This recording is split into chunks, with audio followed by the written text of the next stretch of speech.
오늘 다룰 문제는 논설문을 읽을 때 옳지 않은 방법을 고르는 문제입니다. 5가지의 선지가 제시되어 있죠.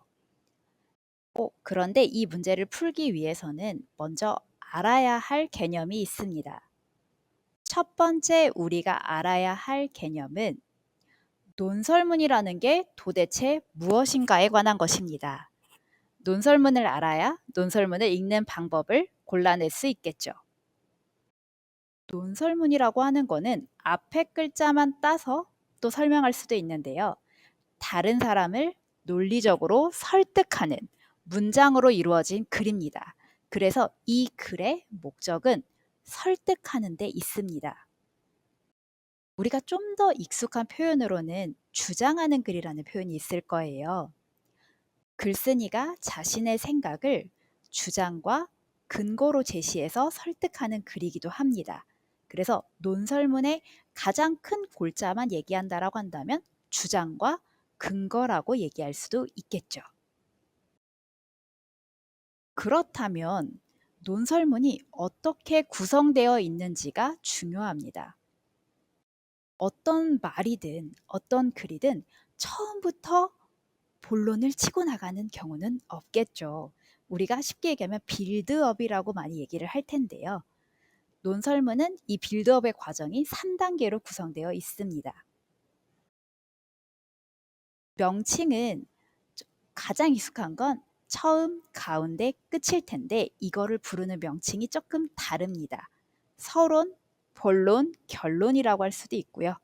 도입부, 본문, 마무리라고 할 수도 있습니다.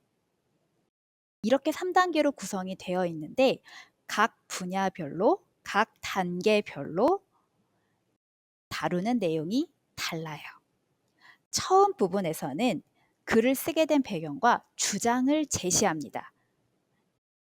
그래서 내가 이 글에서 주장을 파악하고 싶다라고 하면 처음 부분에서, 서론 부분에서 무엇을 주장하고 있는지를 파악해야 되겠죠. 그리고 두 번째, 가운데 파트로 오게 되면 몇 개의 문단으로 구성이 되어 있을 건데 각 문단마다 근거를 하나씩 제시를 합니다. 그래서 어떤 근거들을 혹은 몇 가지의 근거를 제시하고 있는지, 그리고 과연 그 근거는 적절한지 설득력이 있는지를 파악하는 것이 매우 중요합니다. 그리고 마지막 파트. 마지막 파트는 앞에 했던 내용들을 요약하면서 한 번 더 내가 말했던 주장을 강조하면서 마무리를 맺게 됩니다. 그래서 이 구성 단계의 부분에 맞춰서 이해하는 것과 어떤 내용을 다루고 있는지를 정리하면서 읽는 것이 굉장히 중요하겠죠.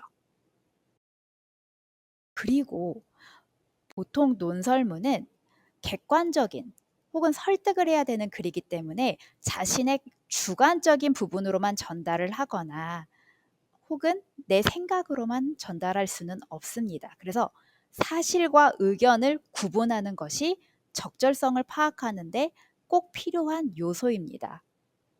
그러면 사실은 뭐고 의견은 뭘까요? 이게 보통 많이 헷갈려 합니다. 사실은 누가 봐도 객관적인 거, 누가 봐도 검증이 가능하고 누가 봐도 뻔한 이야기 혹은 과학적인 진리를 얘기합니다. 의견은 그 상황에 따라서 개인이 느끼는 감정이나 생각을 표현하는 말이에요. 그러다 보니까 굉장히 주관적이겠죠. 그래서 제가 예시 문장을 해놨는데 서울은 대한민국의 수도인 도시다.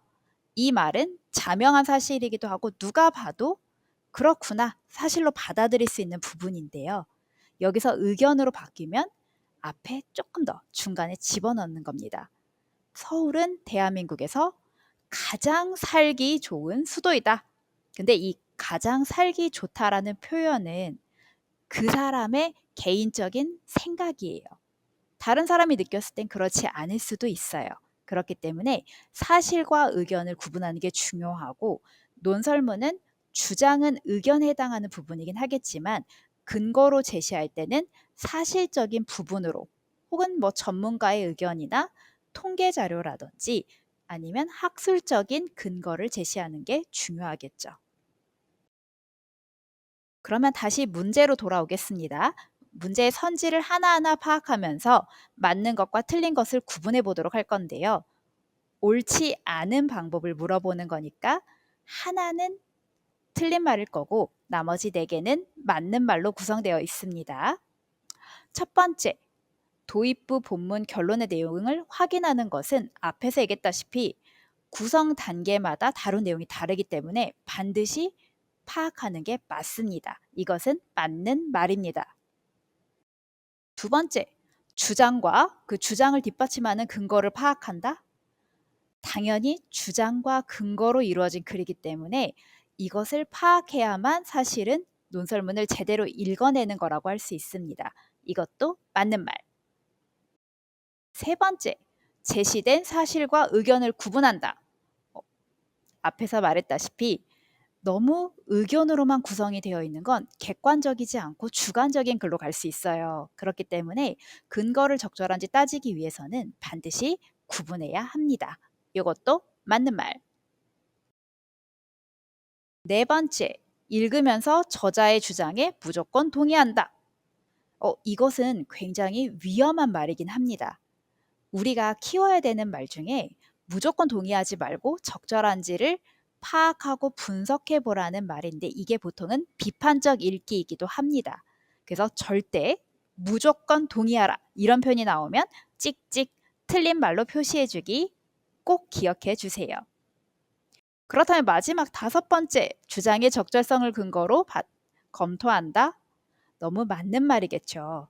그래서 근거를 과연 적절하게 제시되었는지, 과연 설득력이 있는지, 믿을 수 있는 말인지를 보면서 파악하셔야 합니다. 맞는 말입니다. 그래서 다시 한번 얘기하면 이 문제의 정답은 4번이고 앞에서 되겠지만 절대 무조건 동의한다. 그대로 받아들인다. 이런 표현들은 절대 노노라는 거 기억해 주세요. 그래서 오늘의 내용을 마무리해 보도록 하겠습니다. 첫 번째, 논설문의 개념을 알아야 합니다. 논설문은 다른 사람을 논리적으로 설득하는 글로 주장하는 글이기도 하고요. 그렇기 때문에 주장과 근거, 그리고 그것이 적절한지를 파악해야 합니다. 두 번째, 논설문의 구조, 서론, 본론, 결론, 혹은 처음, 가운데, 끝 3단계로 구성된다는 것을 꼭 기억해 주세요. 세 번째, 각 3단계별로 처음엔 주장의 배경과 주장, 가운데 부분에서는 그것에 대한 근거, 마지막 부분에서는 주장의 요약과 강조를 하고 있기 때문에 이 3단계에서 어떤 부분에서 다루고 있는지를 꼭 파악해 주세요. 마지막 4번째, 사실과 의견을 반드시 구분해야 합니다. 사실은 객관적이고 검증 가능한 말이고 의견은 감정이나 생각을 표현하는 말이기 때문에 반드시 사실인지 의견인지를 구분하며 파악하는 것이 중요합니다. 이 포인트를 기억하면서 다시 한번 공부해 보도록 하겠습니다.